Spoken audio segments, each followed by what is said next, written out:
Welcome to Finding Certainty with your host and U.S. Army veteran, Patrick Laing. Over the next hour, you'll learn from Patrick and his expert guests how to attract more certainty into your business and your life. Now, here is your host, Patrick Laing. Welcome to Finding Certainty, everybody. I'm with my good friend, Mr. Jared Harrington. He's the founder and CEO of BTO Ventures, which is an intercontinental business we're going to be talking about today, and also the founder of BTO Global. BTO stands for Beat the Odds, and it's a nonprofit that he's doing some amazing things with financial literacy and entrepreneurship, and the list goes on and on. So, Jared, thanks for being here, my friend. I really appreciate it. Oh, anytime, my brother. I'm happy to be here. Well, we're honored to have you. I always start out every show with a couple of reasons why I've invited this specific guest to join us. And really, it comes down to two things when it comes to Jared Harrington. First and foremost, he's an athlete. He's an NBA basketball player, plays for NBA Africa. And I wanted to invite Jared on kind of as a continuation of our conversation last week with Lloyd Ward of Ward Holdings. Jared and Lloyd are very good friends. They work together. And I am just fascinated by Africa, by the business opportunities there, the heart, just everything happening. So it's one of the reasons why I invited you to be on the show, Jared, just so we can delve deeper into that subject. And secondly, I love having guests. I love getting to know people who are making a difference. And you are most definitely doing that, even at your young age. I mean, I'm twice your age, at least. Yeah. I have to tell you a funny story about that later. But yeah, I'm really impressed with everything Jared is doing with his foundation. And we've got some stories to tell about that today. So Jared, thanks for being here. I really appreciate it. Yeah, man, thanks for having me once again, man. It's an honor, that to do this with my good friend, and just to influence the people about what's really going on in Africa. Well, it's there's a lot, right? It's I think many people are even surprised, or they're just not informed on just what a vibrant continent it is, and just how much is happening business-wise, and just on many different fronts. So let's start out the session today, the episode, just getting to know you a little bit. Tell us about where you grew up. I know you're from Maryland originally, but now you're living in Africa, working and traveling back and forth. But tell us a little bit about your upbringing, your family, and how you got started. For sure, man. I was born in Washington, D.C. I lived in D.C. and, like you said, Maryland throughout my life. I've been a basketball athlete so for as long as I can remember. My brother actually is a current coach on the Dallas Cowboys. So, growing up, I always was in his shadow and he being the big football guy. And so I wanted to really, create my own lane. So I chose basketball and I ended up getting a little tall. So from there, I ended up going to Daniel Webster College. I was in Nashua, New Hampshire, major adjustment.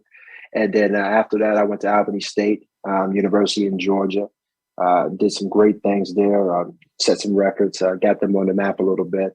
And then I declared for the NBA draft after that. And then, that's where the pro story of Jared Harrington starts. Right. So I bet that was a culture shock going from DC and Maryland to New Hampshire, right? Middle of nowhere. For sure. But for me, gorgeous country, but yeah, for me, it was a mentality move. I feel like DC and Maryland at the time was home. It was a little bit too comfortable for me. So I wanted to really get away because everybody always told me you have to be uncomfortable to make some great things happen. I'm a firm believer of that. Mm-hmm. So, talking about culture shocks and talking about stretching yourself. I mean, you've been doing that kind of your whole career, going from Washington, D.C. up into New England, from New England down to the South in Georgia, and experiencing HBCU there. I mean, Albany State, you actually set a record there for most points ever scored by a player, if I'm not mistaken. Yep. And then you went from there to Mongolia to play. I mean, talk about culture shock, right? Yeah, yeah. And So then from there to Cape Town. So tell me about your family before we jump in too much about basketball. Do you have siblings, parents still for living? sure. What's going on So in my that department? For sure. So I have two parents. They've been married for the last 35 years. They're awesome. Shout out to Daryl and Darlene Harrington. I have a Nice. big brother. Like I said, he's coach for the Dallas Cowboys currently. He actually played overseas football before. He had a little stint with the Chargers, and then he actually went to Europe, lived over there for about 5 years, and then from there he began his coaching career. So, that's a guy that I modeled myself out of as well.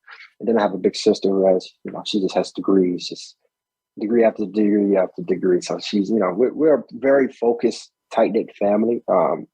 We Nice. don't really, our situation is a little different, right? Because we don't really pat each other on the back as much as the average family. We're more of okay, this is what you were supposed to do now. What's next? Right. And so when you grow up in that mentality, man, it always, helps you scale and it helps you really, see where you really want to go.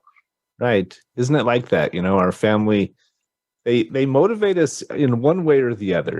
We come from a family that struggled and has problems, and we want to break out of that, break the chain, right, and do something more. Or we come from a very successful family, and there's that expectation and that competition and that drive. And I think good, bad, or indifferent, our families do form us and guide us and make us who we are. So I'm grateful to hear you come from a great family, and congrats to your parents. 35 years. It's nothing to shake a stick at. For sure. For sure. With as many marriages are failing these days, I love it when I hear about a family, a couple who's stuck it out, because it's hard work, right? I mean, marriage it's super hard work. I can already tell you it's super hard work. I mean, you're still single, but you've seen it. You've experienced it. You've watched your parents go through good times, bad times, I'm sure, and hard times. And it's just, for sure. Not giving up, right? And we also got to think about my dynamic that I grew up with outside of my immediate family, right? Because I'm growing up with aunties and uncles and cousins and friends. They don't know anything about marriage. They don't, 20-year marriages, nothing like that. So my parents were really the first to do a lot of great things, right? The first to, stick it out, the first to make a decent amount of money compared to the rest of my family. So, we have always been taught, even though our reality is like this, don't be a conformist of it. Do more. Yeah, totally. Mm-hmm. My parents, John and Sue, they've been married 54 years. I can always remember that because I'm 53. I was born like 9 months after they were married. I was a true, honeymoon baby, right? I think 8 months, 3 weeks to the day. And, it's interesting talking about your siblings, because I look at my own children. I've got 5 children, 3 boys, 2 girls.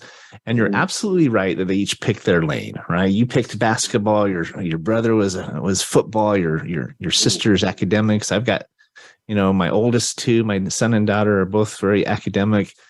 My daughter got a full ride scholarship to Wellesley College in Boston. Now she's applying for dental schools. My son went the kind of the science route. He got a scholarship to University of Oregon, got a double major, works for Intel now. The next 2 are the athletes. My daughter was a gymnast for the Oregon Ducks. Now she's out of school, and my son is at Cal State Bakersfield as a diver. And my last son is playing football and chasing girls, and he's 16. So he's living the life. He's enjoying driving, but they're very different. All personalities are different. They each kind of took their lane, and it's, I'm proud. So, Jared and I met, for all of our listeners out there, we met at a CEO summit at Liberty University in October of this year. So we're fairly new friends, but we hit it right off. And we were there for this big CEO summit, African delegate summit, where they do a combined conference for the week. And much of it is about developing trade and relationships between Africa and the U.S. There's several delegates. I mean, the president of Ghana spoke there, and along with Newt Gingrich and so forth. But Jared was one of the celebrities there. I mean, he came in, was asked to come in and speak. You were actually there for just a short time. You had to leave early, right? Because was it Libya you had to go to, or somewhere you were going to explore a possible new contract, right? Yep. Went to Tunisia. Tunisia, that's right. Mhm. And so let's jump into the basketball, because obviously that's a huge part of your life, right? And it's not very often I meet someone who's taller than me. I'm 6'4", so I was looking up to you. You're 6'6", 6'7", right? Right in Yep, that yep, range. 6'6". Mm-hmm. And our stories are similar in ways. I was a forward in high school, played varsity, ended up playing guard in college. I played for the Army in Texas, and then so I was a shooting guard at 6'4", and because when I got into college, there were a lot of taller guys there, right?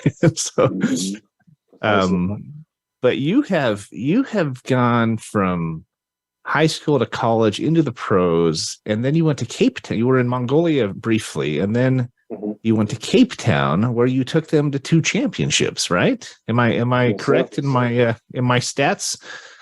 Yes, sir. Yes, Tell me sir. about your experience in Cape Town. I know you're not there anymore. You just signed with South Sudan Cobra Sports, Mm-hmm. and I want to talk about that. But tell me about Cape Town, because it was really an extraordinary experience there, right? Sure. So I spent 11 straight months in Cape Town, right? So, mind you, this was my first time in Africa. So I was blessed. I had the luxury to just go to one of the most beautiful places on the world, right? Yeah. But when I got there, realistically, I didn't know what to expect. Everybody treated me with such grace and respect, and they heard about me, the things that I've done in America, so they embraced me. And then, once I really told everybody about my things I wanted to do off of the court as well, they received me even more, it seemed, because they notice where my heart is. They know what my, my plan and my initiatives are in terms of economic development out there. So they want, people in Cape Town, it's very developed. Let's start there, right? So they're always looking for new nuances and innovative ways to help improve South Africa in general. So, it's just an awesome place. It's really, I consider it my second home. I can't wait to go back. I'm actually going back in January. And, the scaling and the way I see Cape Town developing over the next 20 years is just, the sky's the limit, man. I can't wait to get some property.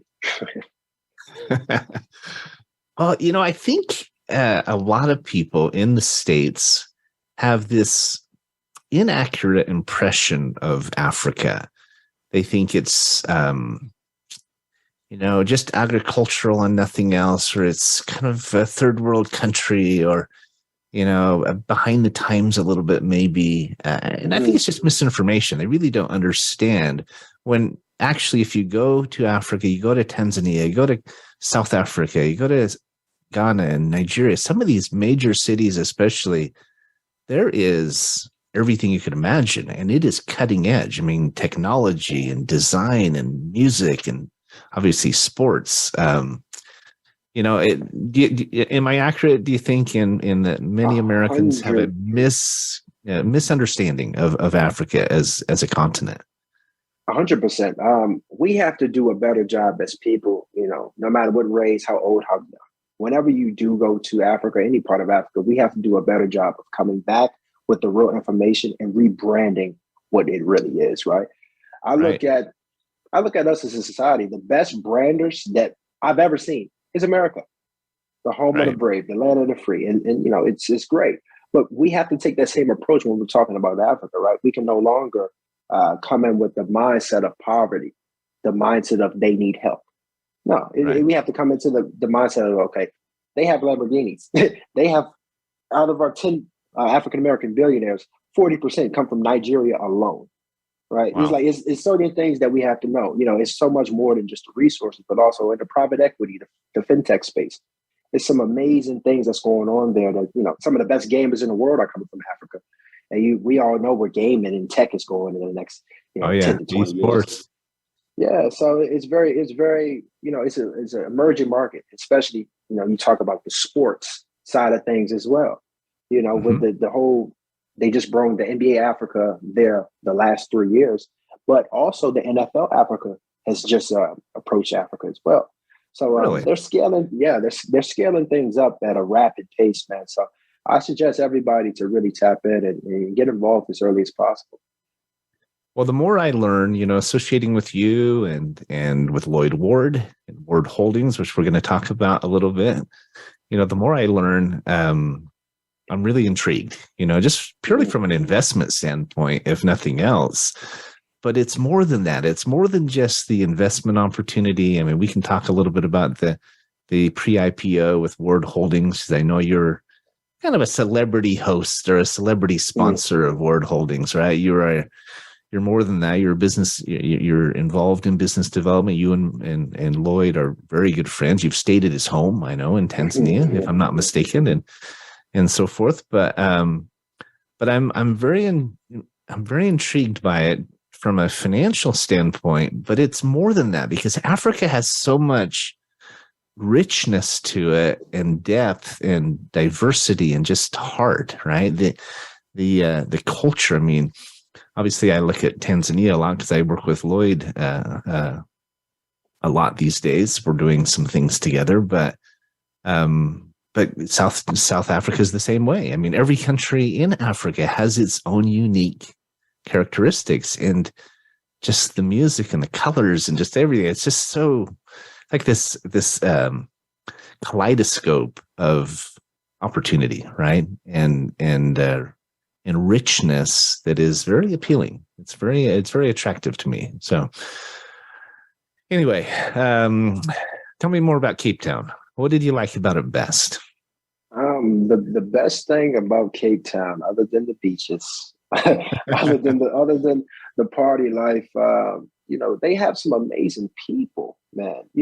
I've learned so much. Like in Cape Town, for example, I got really into wine. One thing that I didn't know, that Cape Town in general, Cape Town and Stellenbosch, that's where the best wine in Africa comes from, literally, because of the climate, everything that's going on, especially Stellenbosch. So I hooked up with some of the best sommeliers inside of Africa in general, some of the best vineyards. And, it just exposed me to so much.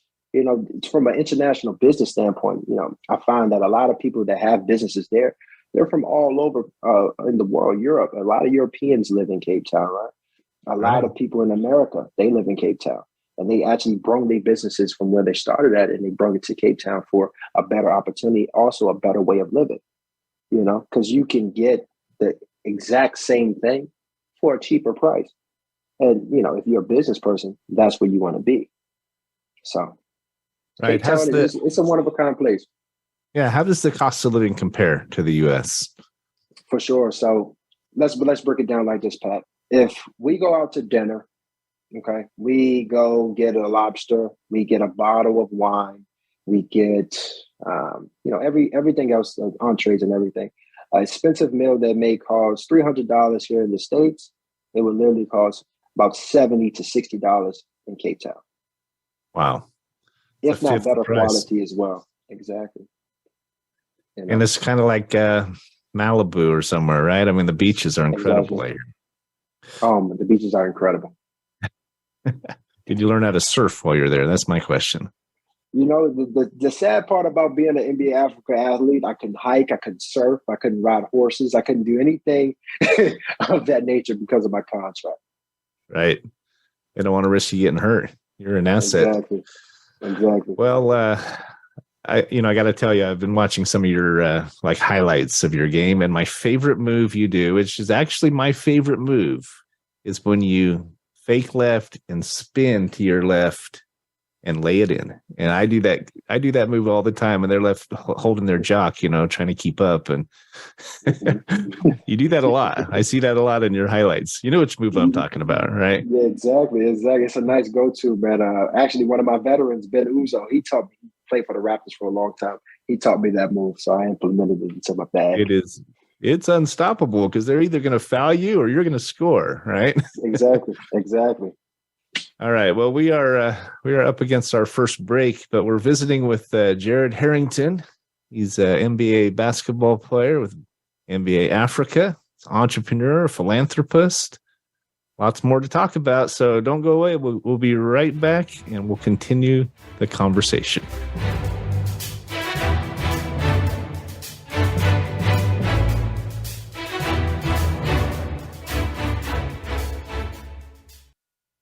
Certainty Management can help create more certainty in your life with our deep discount health insurance options, even for 1099s, part-time employees, volunteers, and more. Pay less to protect yourself, your loved ones, and your team. Call 888-684-3122 for a free quote today. That's 888-684-3122. Visit us on the web at certaintyteam.com. That's certainty, T-E-A-M, like Mary.com. If you're a nonprofit in need of funding, we can help. Certainty Management is a cost reduction firm that also helps churches, schools, sports teams, and other nonprofits raise unlimited zero-cost funding. Best of all, you don't have to sell anything or ask for donations. Call 888-684-3122 to learn more today. That's 888-684-3122. Visit us on the web at certaintyteam.com. That's certainty, T-E-A-M, like Mary.com. Voice America Business Network, the bottom line in business.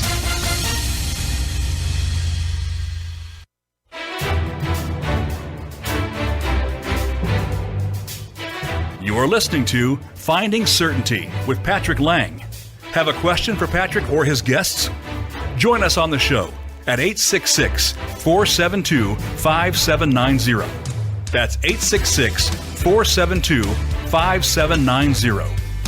Now, back to the show with Patrick. Welcome back, everybody. You're listening to Finding Certainty on Voice America Business. And we have a special guest today, Mr. Jared Harrington. Jared's only 25 years old. Is that right, Jared? Yes, sir. Yes, sir. 25. I told you I'd tell you a funny story. I was playing basketball at the gym. This was 6 months or so ago. And me and this one guy who we were the two older guys, we had one other player and we were playing these three high school kids and we beat their butts, right? And when we were done, they said, man, they're like, you guys are pretty good. I go, how old are you? I actually asked them, I said, how old do you think I am? And they said, I don't know, 35. I said, well, if you flip those two numbers around, you're going to be right. It seems strange that I'm 53 years old because I don't feel that old. But anyway, but we added it up and I was older than all three of them combined. Wow.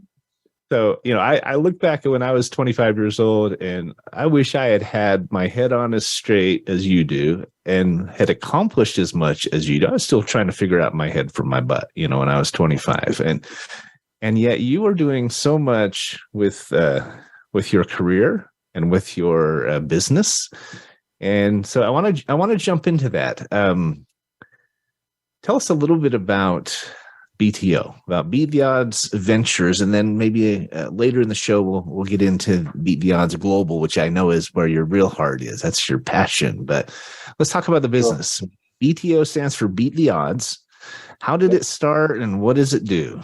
Let's let our listeners understand, you as an entrepreneur first, and then we'll get into the philanthropy side later. For sure. So Beat the Odds started actually when I was in Mongolia. So I will tell you a funny story. This is my first contract coming out of college, and I had an agent at the time, and the agent said, you should get a financial advisor. And I looked at him like with such a look of disgust. I just was like, how dare you look at me and say, I need a financial advisor? You don't even know how smart I really am.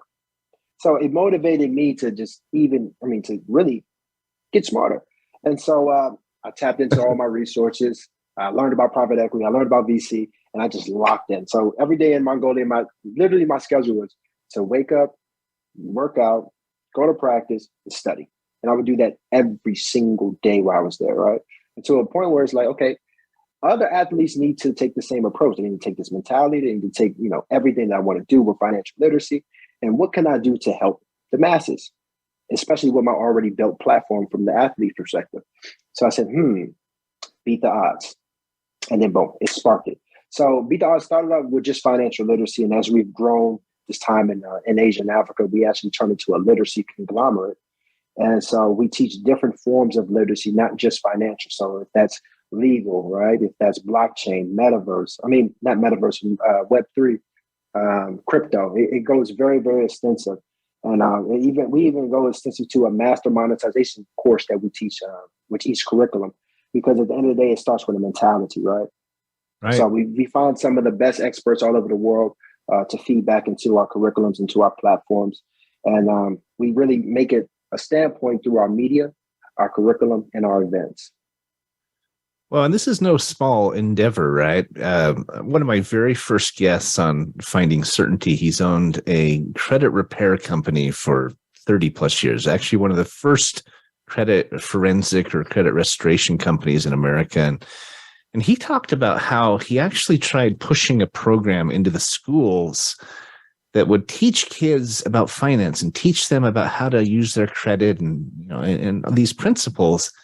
And he actually got a lot of pushback from the financial institutions and others, because they don't want you to know those things. They don't want you to have good credit. And because the worse your credit is, the more you're going to pay them, right? And the worse you understand, the less you understand finance, the more likely you're going to borrow money at high rates, I mean, it's so forth and so on. And so it was really surprising to me to hear that the schools and these institutions were not encouraging kids to learn these principles. You'd think it just goes against everything that we hold dear, right? It's building strong communities, but it comes down to the almighty dollar, and people want to earn their interest, and they want us to stay in bondage. And so I love the fact that you realized that there was a need. You did something about it. You've now helped over 100,000 kids to learn and develop these literacy skills, and you continue to do so. It's ongoing. And that's pretty incredible, my friend. And let me tell you the best part. We have a curriculum, a tier 1 and a tier 2 curriculum for every subset that we're offered. We offer 7 to this current date, right? Any client that we have in Africa, I don't even call them clients. I want to call them our community. Any member from our community is completely free in Africa. Really? So we, like I said, it's even, and this is our for-profit. This is not our non-profit, even though they go hand in hand. But we have a mindset of it's so much bigger than the dollar, because when we do right, great things come back to us, right? And I understand that, I was born in DC, and this is where I'm very comfortable. I help a lot of people here in the States as well. But man, people in Africa need it twice as worse, And so, I came over there with that mentality, and I already, the greatest thing about me, and I'm glad you pointed that up, about a lot of challenges that a lot of people may face when they want to, step into this financial literacy world, or just literacy world in general. I come into it as a professional athlete, right? So it's a little bit different when you just see me play on ESPN and NBA TV last week, and then I'm coming into your community the next week. You're like, I just saw you on TV. What are you doing here? With no security, looking regular. I'm like, I'm a person too. Basketball is what I do, not who I am. Right. So my passion is to help no matter which way I can, even if that's providing access. Because, one thing about being an NBA Africa athlete, you get access to a lot of connections, a lot of people. Right. So that's why I built the BTO platform, because I can invite anybody into my platform, someone like yourself, invite anybody into my platform to just give their little nitbits about what their specialty is, to educate the masses. Well, I respect you a lot, my friend. I've had a lot of different guests on our show, but you're the first athlete I've had, actually, professional athlete. So you'll always be remembered as the leader, I guess, in that space. But I really love that. I love that you are making a point to recognize that you've been blessed, you're giving back. And I really think that athletes and anyone who has that sort of influence, they have that sort of access, they have an opportunity not just to earn a great income and entertain people, but they have an opportunity, even a responsibility to give back, right? It's more than just, you should do this. It's really, you need to do this. And I'm really glad that you understand it, because not everybody does, right? Not everybody does, Pat. And the thing about it is, this is just a tier. This is just the low end, right? The next step is the school, because I'm building innovation schools and also bespoke stadium. We'll get more into that later. Or I'm building bespoke stadiums throughout Africa as well as we speak. So the innovation school is the first phase. And that's something that's very near and dear to my heart. Actually, a big reason why we met is because I was at Liberty University presenting this to them, because I actually want to have it in the States and as well as back in Africa. But with the Innovation Academy, man, I don't want just a regular school, right? I want to curate the highest thought leaders. I want to curate agriculture, private equity. I want to curate that master monetization when we have these super terrestrial, athletes that just come out of nowhere, 7 foot tall, and they're going to get drafted to the NBA in the next 2 years. Okay, now we have to bring them into a place, a safe space where we educate them about master monetization. How do we, monetize your image and likeness? NIL deals. It's so much deeper than the eye sees. So I'm really excited about the things we're able to do. Well, I've heard you use two phrases. You talk about major substance and major change. And when you have the platform that you do as a pro athlete, as a celebrity, as it were, you have this level of fame and exposure and notoriety. I mean, you're being interviewed on CNN and Business Weekly and Entrepreneur Magazine. I mean, the list goes on, right? And you do have an opportunity to maybe the best word for it is to create a legacy, right? To make a difference. We talk in our company, Certainty Management, about more than just making income. We want to make a difference. We want to do more than just do business. We want to do good. And why is that, right? Why is that important? Number one, I do believe we have an obligation to do it, a responsibility. But I'll tell you, it is so much more gratifying and fulfilling when you do. If you haven't figured this out yet and you're out there trying to build a business and or be an entrepreneur, if you don't understand the value and the importance of giving back and paying it forward, I've got a mentor named Bill Walsh. He's a billionaire here in the States. I was just with Bill last week. It's crazy you said that. Really? Well, he talks a lot about how you got to serve first, right? And if you do, exactly, everything will come back to you. You put it out there and it comes back. So I love that, but shout out to Bill. He's a great guy. He actually told me to get started on my book right now. I told him I've been writing a book for a few years. He said, "What you waiting for? Put it out." I said, "Bill, I will do that." Yeah, I'm actually going to his Rainmaker conference this week here in Vegas. It starts tonight. Mm-hmm. Yeah, you have to come out to the next one and be our guest. But so let's talk, since we're on the business topic here, I want to get into more of BTO Global, but let's talk about your relationship with Lloyd Ward, because he was my guest last week. It was one of the most listened to episodes I've ever had. Got a lot of positive feedback on it. And you two are like two peas in a pod. I mean, you are like the younger version of Lloyd Ward, right? Because that's exactly how we connected. They put us together like, he is you. Build him up. Seriously. Yeah. I mean, and what he's doing with Ward Holdings, we referred to his episode, we called it The Unshackling of Africa and Liberating Africa, and what they're doing with cutting out the middlemen and removing the marginalization, the colonialization, the mismanagement, and importing food directly to the U.S. rather than it going through India or China or Vietnam and other places. It seems so simple, but it's taken 300 years to get there. And you are doing the same thing. You're rebranding Africa, and you're helping open up borders and opportunities for both Americans, people here in the States and people in Africa. And it's creating this really amazing synergy that obviously Lloyd is doing, you're doing as well. And so, when we talk about rebranding Africa, we mentioned this early in the show, but why do you think it's necessary? Why is it so important that it happen, if I may? It is important because if not now, when? It is a time right now where we have a technology space. We have 1 degree of separation. It's so many things that's happening to us all at one time. We have to take advantage of it, right?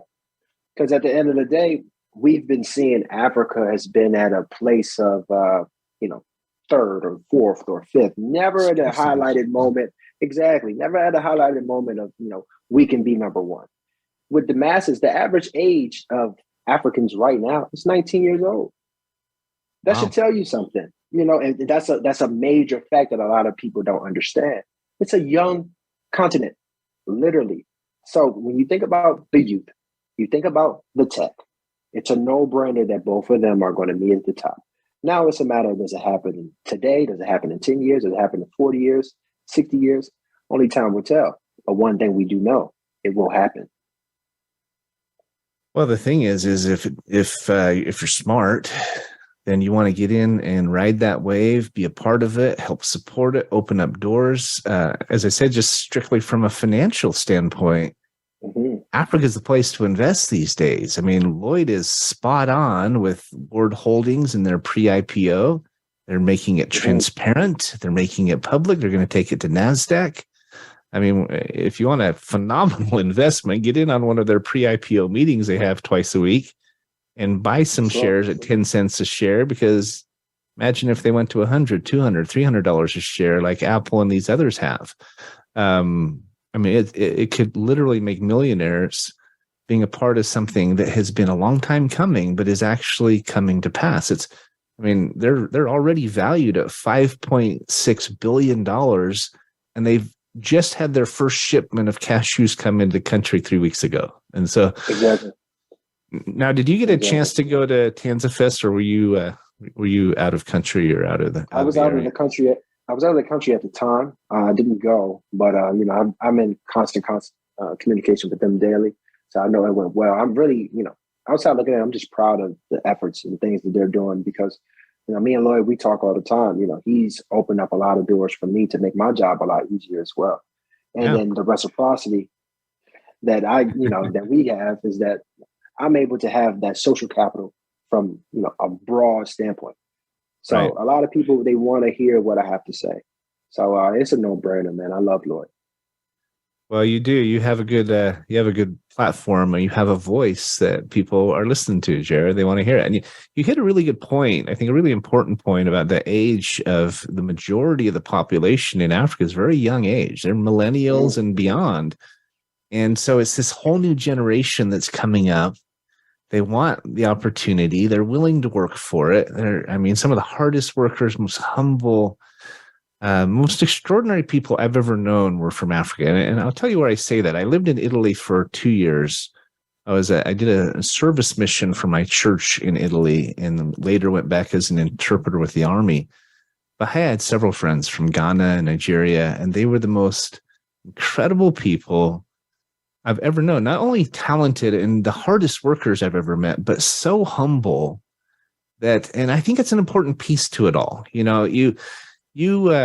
And maybe in some respects, I'm sure it's come from the challenges and the hardships that they've gone through. But I believe humility is a really important piece of long-lasting success.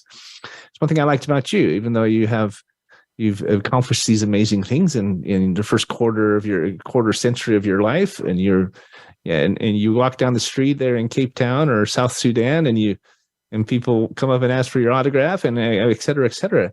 You were really humble. You were really down to earth. And you talk about going in and meeting kids, and you don't have a bodyguard with you. You don't have a big entourage. That says a lot about you, Jared. And it's one of the reasons I think you're seeing so much success, and why Africa is going to be wildly successful, because they appreciate the opportunities they have. They don't take them for granted.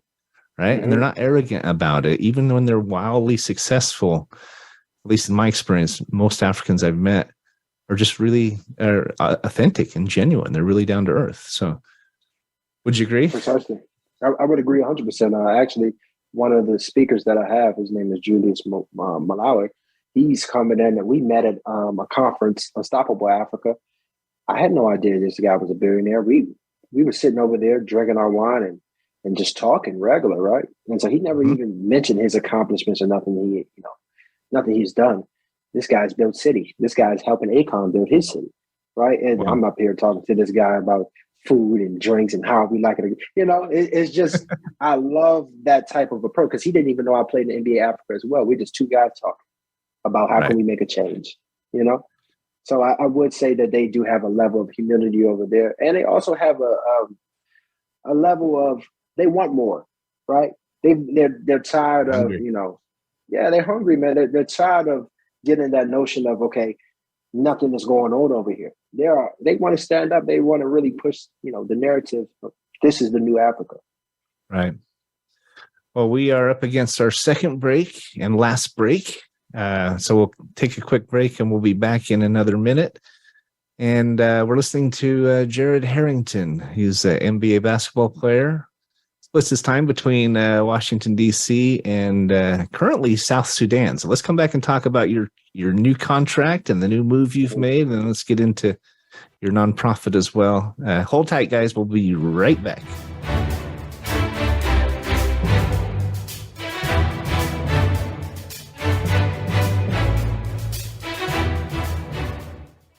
If you're a nonprofit in need of funding, we can help. Certainty Management is a cost reduction firm that also helps churches, schools, sports teams, and other nonprofits raise unlimited zero-cost funding. Best of all, you don't have to sell anything or ask for donations. Call 888-684-3122 to learn more today. That's 888-684-3122. Visit us on the web at certaintyteam.com. That's Certainty, T-E-A-M, like Mary.com. Certainty Management can help create more certainty in your life with our deep discount health insurance options, even for 1099s, part-time employees, volunteers, and more. Pay less to protect yourself, your loved ones, and your team. Call 888-684-3122 for a free quote today. That's 888-684-3122. Visit us on the web at certaintyteam.com. That's Certainty, T-E-A-M, like Mary.com. When it comes to business, you'll find the experts here. Voice America Business Network.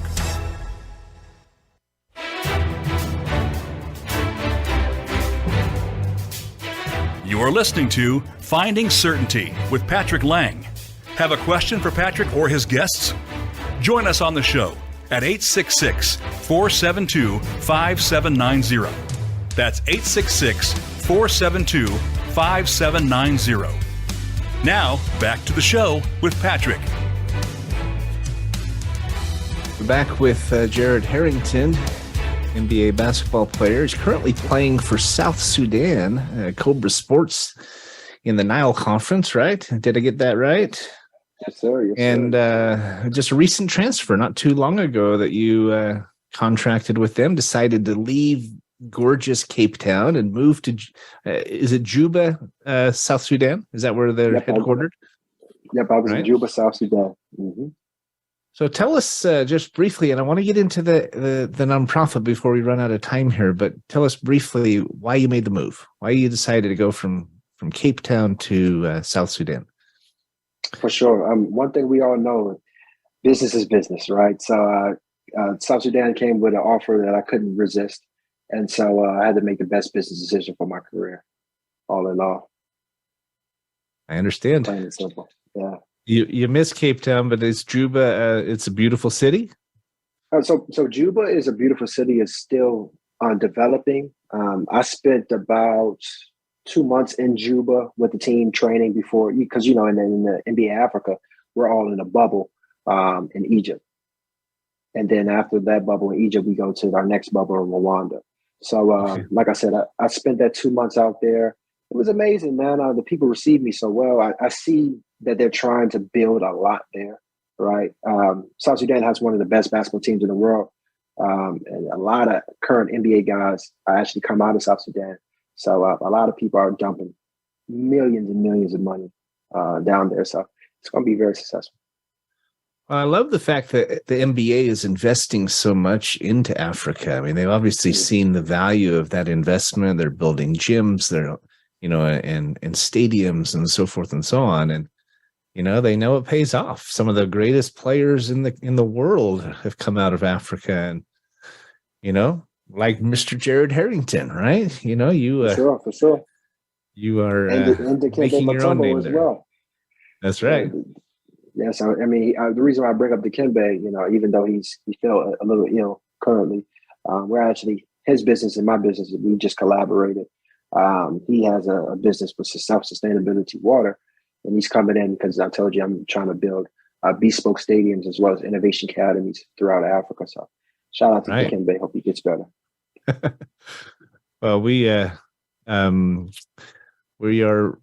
coming toward the end of the show, so let's talk about BTO Global in a little bit of detail. We actually have a caller that I want to get to ask a question here in a minute, but as you've moved from the States to Mongolia to Cape Town, now you're in Juba, you're traveling, but you're playing for South Sudan. Through it all, you decided to start this foundation, and it's focused on literacy, not just financial literacy. You talk about blockchain, you talk about entrepreneurship, and so forth and so on. What was it primarily that made you want to do the nonprofit route as well? So for the nonprofit route, that's where my heart is, right? My heart has always been about giving back. And with me being all these different places, I'm like, okay, I can have different branches all over the world. I can have BTO Global literally be global. So it was, right. We're focused on economic development. So we just made the integration to Mexico now. So now we're officially in Mexico as well. And so the things we're able to do and the people we're able to, the lives we're able to change. For one quick story, in Africa, I had a guy, his name was Tony, and I had a series called Stop Loss Series. So I would go around different places throughout Africa. I would find different African cameramen and get that workforce development back into my nonprofit. And we'll go highlight different small business owners, different guys from out of the townships, some high-level CEOs. We just want to really highlight these different things that's going on in Africa, man. And this guy in particular, we went to his house. I couldn't even get in the door. I'm so tall. I had to bend my head down. And I had a conversation with him and his brother. And I said, man, do you know what cryptocurrency is? And his brother said, Crypt what? I'll never forget it. He said, Crypt what? And I had to think in my mind, this is the first time. I'm the first person that introduced this guy to cryptocurrency. He didn't even know what it was. And I said, right. Man, I just sat back. I sat back and I almost cried. I got a little emotional, to be honest, because I'm like, wow, these are things that we take for granted. And even though if we're a believer or not a believer, the fact that we have the access to know what these things are is the thing that it really messed me up, man. And so from that day on, I went so hard with my nonprofit that I'm like, you know what? This is something that needs to be done. Right. I've heard you say on other interviews and just in speaking with you, you talk about being the mentor that you never had, right? And just how important it is to help kids, help athletes. I mean, there's a lot of athletes out there who need financial literacy. They need to know how to invest to make sure they're not wasting their money and, they're putting it into causes and businesses so that it continues, because we all know that every professional career comes to an end and sometimes faster than we want it to. Mm-hmm. Right. But, you have gained that understanding, that paradigm shift that so many need to have, and so many kids can benefit by that mentorship, by that guidance and direction. It can change lives generationally if you do that. Right. Exactly. That's what I love about Word Holdings and what Lloyd is doing, because he is changing things generationally and using all his experience as the first African-American, CEO of a Fortune 500 company, and to change things. This is historic. It's not just financial. It's not just good business. It is, like I always say, it has heart. But real quick, we have a caller on hold. If you don't mind putting him through, I think he has a quick question for it. It's maybe a surprise to you, Jared, but it's Mr. Frank Hellring. You're going to be on his show here on Voice America next week. My God, Frank. Hey, Jared, how are you? Nice to hear your voice. Haven't heard it since we were in Lynchburg, Virginia. I just wanted to put in a quick call to you to tell you how excited I am to have you on my show on the 30th. And we'll talk about the aftermath of this incredible event that you're going to put on in Washington, D.C. Yes, sir. Yes, sir. I can't wait. The 30th is fastly approaching. So Absolutely. Well, I'll look forward to having you on the show. You guys take care. You had a great show today, Patrick. Thank you, my friend. We appreciate you. To that point, Jared is spearheading a big event in Washington, D.C. this next week on December 12th. It's called Innovation Now, right? And it's really a precursor to President Biden's African World Leaders Summit, right? Mm-hmm. And you want to make a quick plug for that? Tell us what it's about, and then how people can get a hold of you. And then we're going to be up against our block here.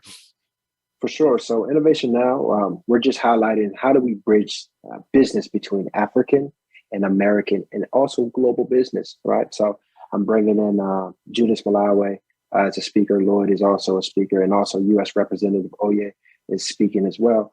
And the people in the room are flying in from all over places, like Uganda's government's flying in for us, the Liberian government's flying in for us, the Tanzanian government's flying in for us.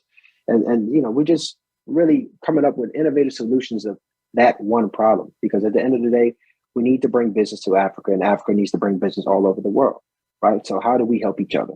How do we help one another, and how do we scale it?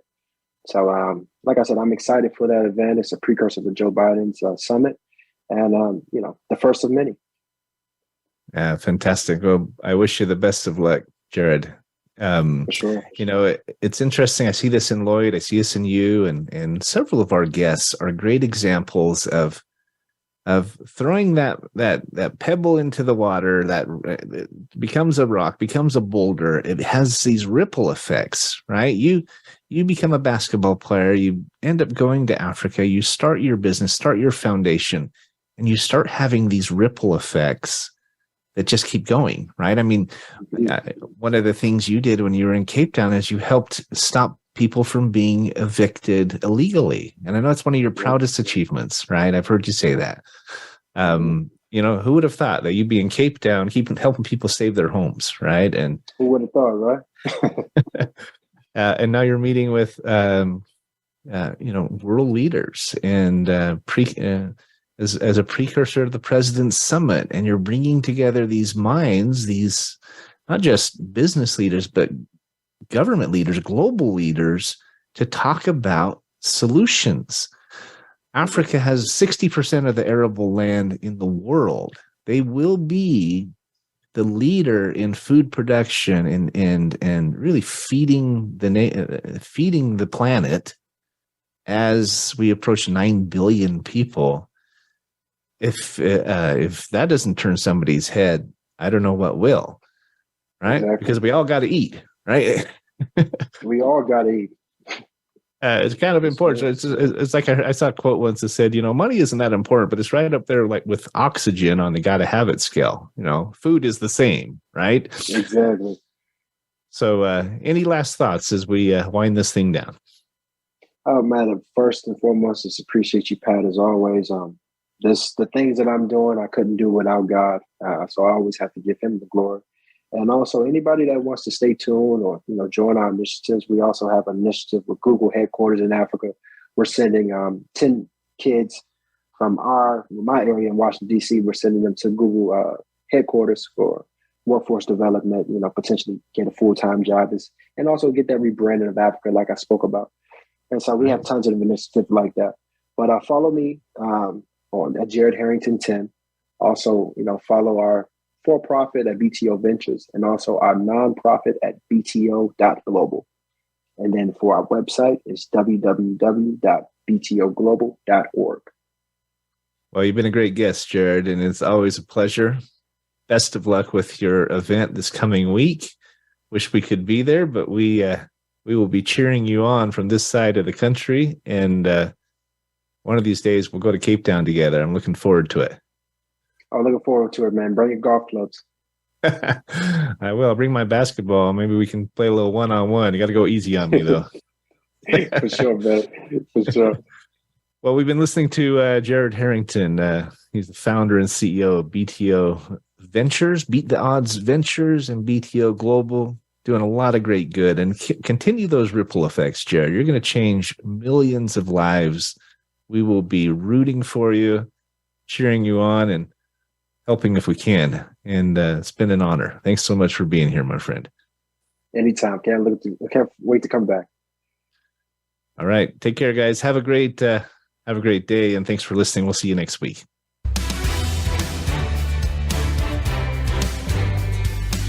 Thanks for tuning into today's episode of Finding Certainty. We hope you've gained some more insight into how to create more certainty in your own business or nonprofit. Join us next week for another taste of the certainty experience. Until then, we wish you greater certainty in all that you do.